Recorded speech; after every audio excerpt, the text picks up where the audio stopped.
Aha. İndi necə edəcəyik? Bəli, Sin sülaləsi və Xan sülaləsinin oxşar və fərqli cəhətini. Şəbnəm, sən qeyd et. Sin sülaləsini Xan sülaləsindən fərqləndirən cəhət nə idi? İlkin dövlət yaratmışdılar. Deməli, qeyd edirsiniz ki, imperiya, vahid dövlət. Bəli, çünki yadda saxlayın, ilk dövləti Şam qəbiləsi yaradıb, yaxşı?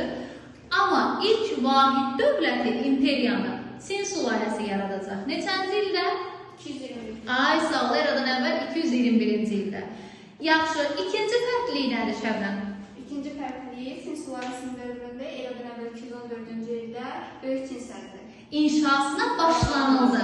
Qeyd edirsən ki, Böyük Çin səddinin inşasına başlanıldı. Kimə qarşı idi? Hunlara qarşı. Hunlara qarşı idi, bəli, doğrudur. Üçüncü fərqlilik nə idi? Nə deyə bilərik? Sin sülaləsini Xan sülaləsindən fərqləndirən.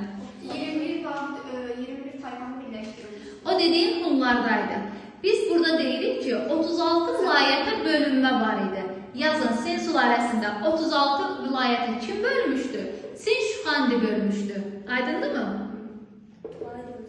Vilayət 36 vilayətə bölmə, bəli. Sonra Sin sülaləsini Xan sülaləsindən fərqləndirən.